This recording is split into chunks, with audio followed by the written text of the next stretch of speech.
Assalamualaikum warahmatullahi wabarakatuh. Alhamdulillah, syukurillah.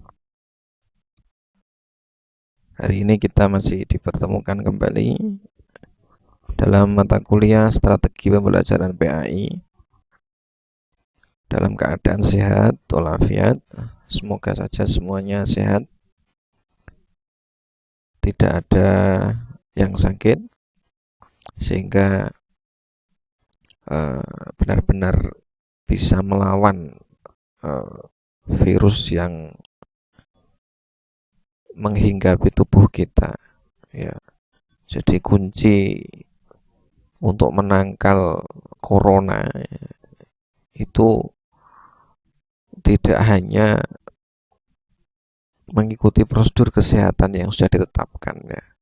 Tidak hanya social distancing, tetapi juga harus menjaga kesehatan diri, karena itu adalah benteng terakhir dari pertahanan tubuh kita.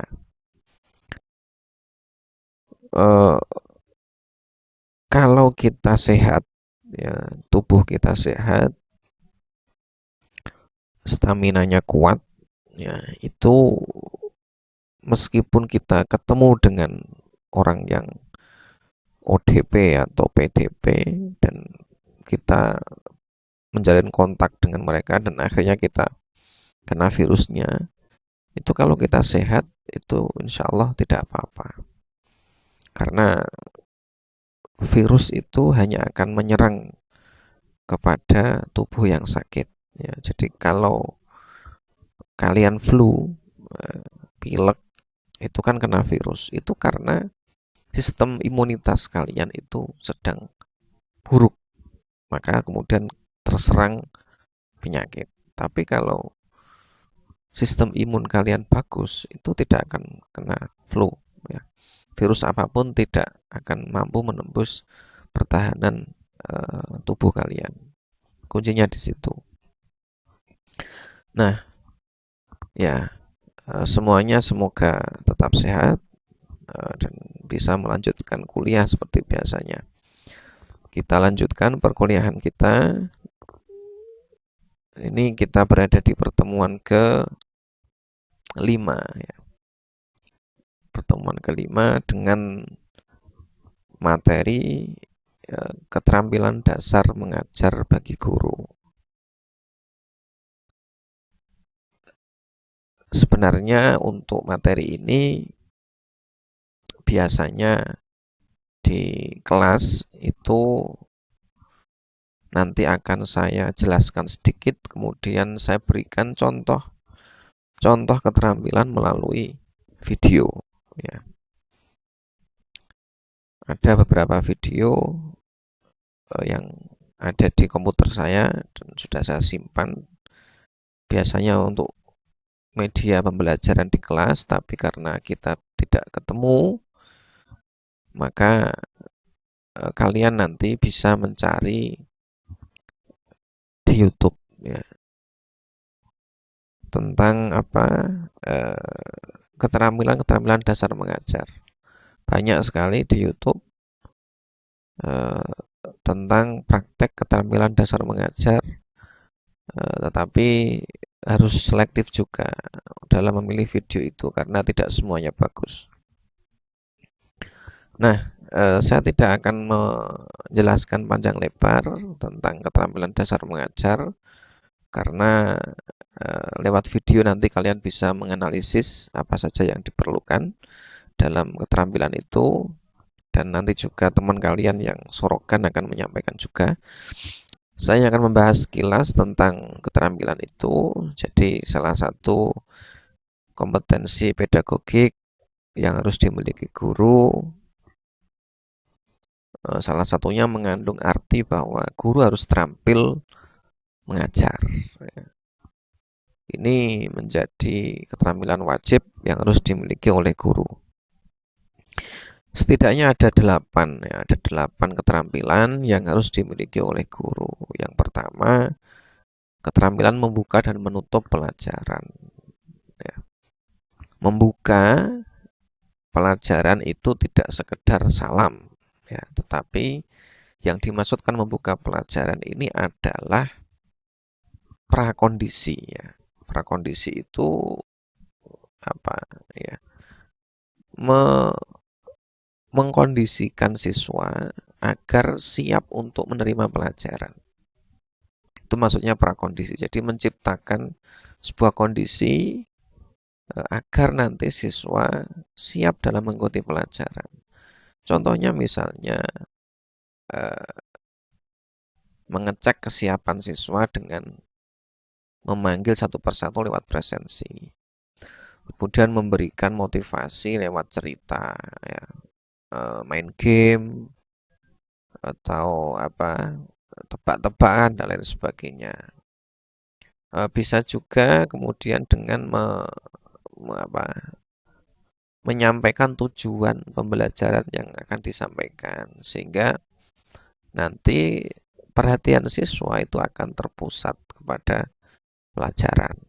Nah, itu namanya membuka pelajaran. Biasanya di kelas itu diawali dengan berdoa, kemudian guru memberikan motivasi, kemudian menyampaikan pengantar dan tujuan pelajaran yang akan dibahas pada hari itu. Menutup pelajaran ini juga tidak sekedar menutup, tetapi menutup pelajaran itu maksudnya adalah memberikan gambaran dan refleksi atas materi yang telah dipelajari. Jadi guru tidak, kalau guru materinya sudah selesai, guru harus mampu menyimpulkan, ya, memberikan gambaran yang menyeluruh tetapi singkat ya tentang materi yang sudah dijelaskan. Kalau saya biasanya kadang selain menyimpulkan akan saya berikan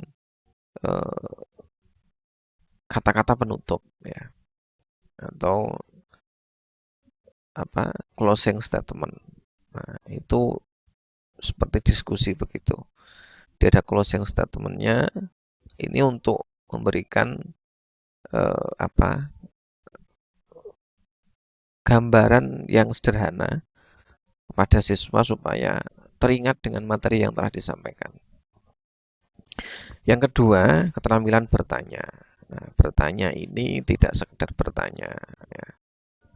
Bertanya di sini bukan maksudnya adalah murid yang bertanya, tetapi guru yang bertanya. Guru juga harus mampu mengembangkan kemampuan bertanya. Meskipun cuma bertanya, tetapi prakteknya sulit. Ya. Karena belum tentu orang yang bertanya itu tidak bisa. Kan begitu, di kelas itu misalnya diskusi, itu kan belum tentu yang tanya itu orang yang tidak tahu kan. Justru orang-orang yang suka bertanya itu biasanya sudah tahu, ya, maksudnya paham yang dijelaskan. Nah, yang diam saja itu kemungkinannya dua kan. Kemungkinan dia sudah paham, kemungkinan dia tidak paham sama sekali sehingga tidak mampu bertanya. Nah, dalam konteks mengajar, ya, guru juga harus mampu bertanya. Bertanya itu di sini maksudnya adalah stimulus, ya, rangsangan ya, secara verbal ya, untuk menciptakan sebuah proses pemikiran pada peserta didik. Jadi maksudnya begini, dengan guru melemparkan sebuah pertanyaan kepada siswa, maka nanti siswa akan berusaha menjawab pertanyaan itu sehingga ada proses berpikir ya, dari siswa. Maka sampai ada metode pembelajaran itu namanya metode question student have. Ya. Itu untuk artinya pertanyaan itu penting sekali. Ya. Bertanya itu penting sekali untuk mengembangkan kemampuan berpikir. Ya, jadi ketika guru bertanya kepada siswa, maka secara tidak langsung nanti siswa akan memikirkan jawaban dari pertanyaan itu. sehingga nanti akan ada proses berpikir. Nah, karena pertanyaan itu mengandung proses berpikir, maka ketika guru bertanya, ya, guru harus menyampaikan pertanyaan yang singkat, ya, mudah dipahami dan jelas. Jangan mengungkapkan pertanyaan yang bertele-tele, ya, bahasanya membingungkan, dan malah siswa akan kesulitan mencari jawabannya, ya. Menyulitkan siswa dalam mencari jawaban. Nah, itu pertanyaan yang tidak baik. Jadi jangan karena guru itu pintar, kemudian guru memberikan pertanyaan yang bulat, ya, ruwet, sehingga siswa kesulitan mencari jawabannya. Tidak boleh seperti itu. Jadi keterampilan bertanya di sini adalah keterampilan mengemas pertanyaan yang memungkinkan siswa berpikir. Ya, jangan pertanyaan itu dijadikan sebagai sarana bagi guru untuk unjuk kepintaran, jangan. Ya, karena bagaimanapun juga guru tetap lebih pintar daripada siswa. Ya, paling tidak lebih pengalaman. Nah, tapi itu jangan digunakan untuk ngerjani siswa, ya. Kalau mengajar dan melemparkan pertanyaan, ya sampaikan dengan bahasa yang mudah dipahami. Begitu. Yang ketiga yaitu keterampilan memberi penguatan atau reinforcement, ya. Penguatan itu maksudnya adalah umpan balik, ya, respon yang diberikan oleh guru terhadap perilaku siswa. Nah, penguatan itu bisa berbentuk verbal. Nah, misalnya siswa bertanya, nah untuk memberikan umpan balik itu atau penguatan itu, guru kemudian mengucapkan, "Oh, pertanyaan yang bagus." Nah, itu bentuk penguatan dari guru. Atau misalnya murid menjawab, ya, pertanyaan, kemudian guru menyampaikan, "Oh, jawaban yang tepat." Nah, itu bentuk penguatan. Nah, ketika murid menjawab dan salah, nah misalnya, maka guru tidak boleh kemudian mengatakan sesuatu yang justru itu akan melemahkan motivasinya.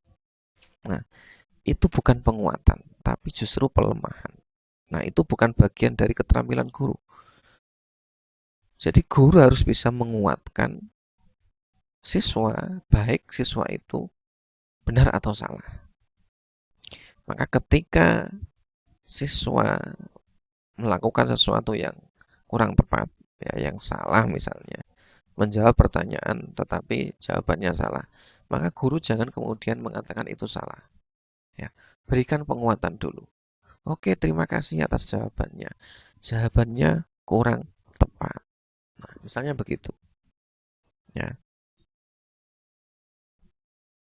Atau menyampaikan jawaban, tetapi siswa malu-malu, ya, atau grogi, itu guru juga harus bisa memberikan penguatan. Maka ketika siswa menyampaikan jawaban dan malu-malu, maka guru jangan keburu-buru memotong jawaban si anak, ya. Karena nanti dia tidak akan berani lagi untuk memberikan jawaban. Maka kalau bisa itu dibantu, ya. Guru berusaha untuk menerjemahkan maksud dari siswa itu. Itu penguatan verbal. Nah, ada namanya penguatan nonverbal. Penguatan nonverbal itu berarti penguatan dengan gestur, ya, penguatan dengan gerak tubuh, dengan mimik muka.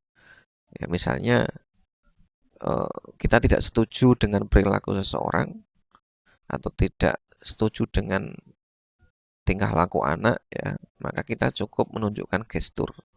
Ya, biasanya kalau guru menyuruh anak diam itu biasanya dengan cara ya meletakkan jari telunjuk di atas bibir, misalnya begitu. Nah, itu dalam konteks mengingatkan. Dalam konteks penguatan, misalnya ketika siswa melakukan sesuatu yang benar, maka guru bisa menggunakan bahasa isyarat, ya. Misalnya jempol, ya, tersenyum, misalnya merasa menunjukkan wajah ceria, misalnya menghampiri si murid, misalnya menepuk-nepuk bahunya, misalnya. Itu bisa dilakukan seperti itu. Nah, jika yang dilakukan salah, ya guru tidak harus reaktif. Guru hanya mungkin bisa menunjukkan gestur sedih, tidak begitu ceria, ya, tidak kemudian marah, tidak begitu ceria, kemudian misalnya menggeleng-gelengkan kepala atau melambaikan tangan dan lain sebagainya. Itu penguatan nonverbal. Kemudian keterampilan menggunakan variasi. Nah, variasi itu perubahan yang dilakukan guru dalam proses pembelajaran. Gunanya apa variasi itu? Untuk menghidupkan suasana, ya, menarik perhatian, ya, agar murid tidak bosan, agar siswa tidak bosan. Variasi ini bisa berupa verbal, ya, bisa berupa perkataan. Misalnya dalam menjelaskan materi, guru tidak selalu menggunakan intonasi yang datar, ya. Ya, di waktu menjelaskan sesuatu yang penting, guru harus menaikkan suaranya. Yang tidak penting atau yang tidak begitu penting, guru nanti menurunkan intonasinya, ya. Mengatur tempo pembicaraan, kadang berbicara cepat, kadang lamban. Itu variasi, ya, dari segi cara berbicara. Bisa juga menggunakan variasi perilaku, ya. Guru ketika mengajar jangan hanya duduk di depan, ya, jangan hanya duduk di mejanya, ya, tapi usahakan berdiri, ya. Berdiri itu pun jangan hanya di satu sisi kelas, jangan hanya di pojok, ya, tapi juga di sebelah kiri, di sebelah kanan, sebisa mungkin menghampiri murid yang ada di belakang dan lain sebagainya. Ini variasi perilaku. Lebih dari itu ada namanya variasi metode, ya. Jadi jangan menggunakan metode yang sama terus menerus. Di misalnya pertemuan hari ini kita menggunakan metode diskusi, ya, maka minggu depan usahakan menggunakan teknik yang berbeda meskipun masih menggunakan diskusi, ya, tapi usahakan ada variasinya, ya. Variasi media misalnya, ya. Jangan menggunakan PowerPoint terus, ya, tapi kadang-kadang juga gunakan papan tulis, kadang-kadang gunakan video. Nah, ini variasi. Variasi dalam pembelajaran. Nah, selanjutnya keterampilan menjelaskan. Nah, ini keterampilan paling penting dalam proses belajar mengajar, karena guru atau aktivitas mengajar ini banyak didominasi dengan menjelaskan. Jadi keterampilan ini mau tidak mau harus dimiliki oleh guru. Karena tanpa keterampilan ini seseorang akan sulit menjadi guru, ya. Jadi guru harus bisa menjelaskan materi, menjelaskan pengetahuan itu dengan cara yang mudah, simple, ya, gamblang, diterima oleh siswa. Ya, jangan menggunakan istilah-istilah yang itu membingungkan siswa. Ya, ya kecuali kamu ngajar, kamu jadi dosen, kamu jadi profesor, kamu jadi tutor seminar. Nah, itu kamu boleh menggunakan bahasa-bahasa yang daki-daki, itu boleh. Ya, tapi kalau kamu ngajar anak SD misalnya, anak SMP misalnya, ya istilah-istilah yang kamu gunakan itu harus kamu sesuaikan. Ya, ngajar anak SD jangan kamu cekoki dia dengan oh, istilah-istilah intelektual, ya, misalnya revitalisasi, terkontaminasi, ya, observasi, ya, jangan begitu. Tapi nanti kalau kamu sudah ngajar di SMA misalnya atau kampus, ya itu silakan menyesuaikan dengan kemampuan berpikir mereka. Yang jelas gunakan bahasa yang komunikatif, yang memungkinkan siswa untuk memahami dan siswa nanti memberikan respon dari penjelasanmu itu. Begitu. Nah, terkadang juga gunakan dalam menjelaskan materi itu, gunakan ibarat-ibarat, gunakan cerita-cerita, ya, yang itu nanti dapat merangsang pola pikir siswa. Ya, misalkan menjelaskan ketika ada siswa bertanya atau siswa mengerjakan suatu tugas tapi tidak sesuai, ya, misalnya kamu tidak harus mengkritik atau mengingatkan atau menjelaskan kesalahan siswamu itu secara langsung, ya, tapi gunakan ibarat. Itu nanti akan lebih lebih lebih mengena, ya, lebih bermakna daripada kamu sampaikan langsung. Jadi terkadang gunakan bahasa-bahasa atau ibarat-ibarat yang itu bisa memacu logika berpikir siswa. Gitu. Selanjutnya keterampilan mengelola kelas. Keterampilan mengelola kelas ini adalah keterampilan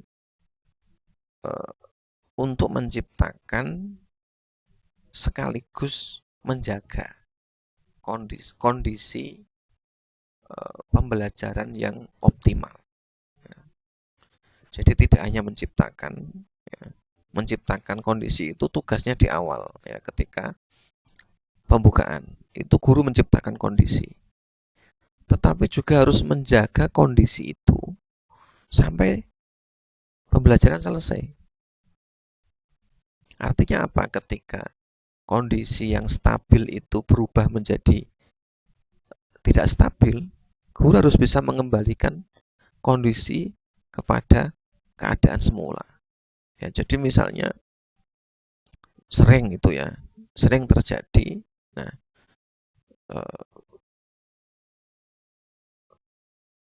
pertama masuk, guru atau dosen sudah memberikan motivasi, ya, cerita, menyampaikan tema yang akan dipelajari pada hari itu, ya, sudah, anak-anak sudah semangat semua. Tiba-tiba ada seseorang yang telat masuk. Nah, telat masuk dan telatnya agak lama, dan kebetulan telatnya ini penampilan dia misalnya itu agak aneh. Misalnya pakaiannya ini tidak lazim. Nah, yang nanti kemudian membuat kegaduhan di dalam kelas. ini bisa berpotensi menjadikan kondisi tidak stabil. Maka dalam keadaan seperti ini, guru harus bisa mengembalikan kondisi yang tidak stabil itu menjadi kondisi yang stabil. Ya, maka saya kalau ada mahasiswa telat itu, saya tidak mau dimintai salaman. Ya, saya jarang menerima salaman ketika mahasiswa telat itu, karena itu akan membuyarkan kondisi yang sudah saya bangun sejak awal. Ya, jadi saya suruh langsung duduk saja. Ya, saya sendiri ketika misalnya sedang menjelaskan itu juga akan terganggu, ya. Konsentrasi saya akan terganggu karena ada yang telat itu. Ya, makanya beberapa guru dan dosen itu kalau telat nggak boleh masuk, ya. Karena dia akan merusak kondisi yang sudah dibangun oleh guru sejak awal. Jadi yang awalnya kondisinya kelas itu stabil, karena gara-gara yang ada yang telat, maka kondisi kelas menjadi tidak kondusif. Nah, begitu. Selanjutnya, keterampilan membimbing diskusi kelompok kecil. Nah, ini dimaksudkan bahwa guru harus bisa mengajar dalam skala besar dan skala kecil. Jadi tidak hanya mampu mengajar satu kelas, ya, guru juga harus mampu mengajar kelompok kecil. Jadi ketika ada diskusi, ya, guru tidak boleh diam di depan. Guru harus melihat kelompok-kelompok yang sedang diskusi itu dan membimbing mereka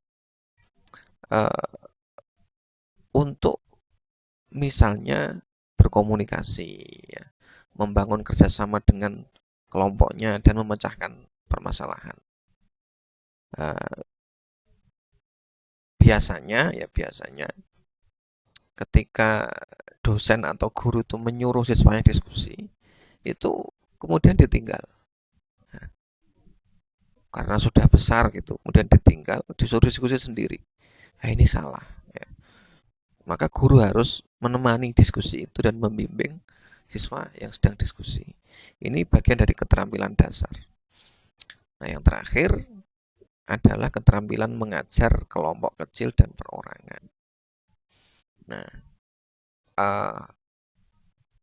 siapapun itu gurunya, ya, itu pasti akan senang, ya, semangat ketika mengajar dan siswanya itu banyak. Ya, ketika guru mengajar siswanya banyak, itu guru akan semangat. Nah, tapi kalau mengajar kemudian siswanya cuma 2 atau 3, misalnya mengajar kok siswanya cuma 10, otomatis akan mengurangi semangat seorang guru. Nah, maka sebagai seorang guru tidak boleh begitu.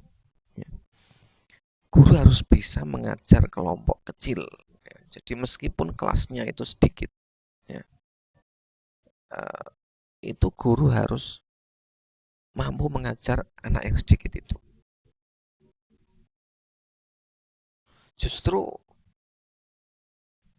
kalau saya sendiri, ya, ketika kelas itu sedikit, ya, kelasnya itu kecil, itu justru akan menjadikan pembelajaran itu lebih eksklusif, ya, lebih intensif, karena guru bisa berkomunikasi dengan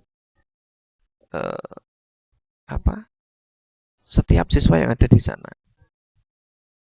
Guru tidak banyak mengeluarkan energi untuk menyampaikan materi karena siswanya hanya sedikit. Berbeda kalau siswanya banyak, maka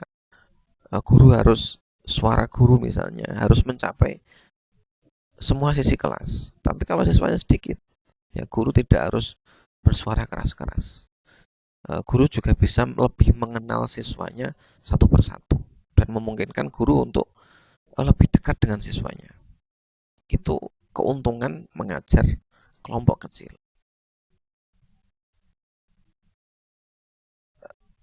Nah, ini juga bisa diterapkan di sekolah atau di pesantren misalnya.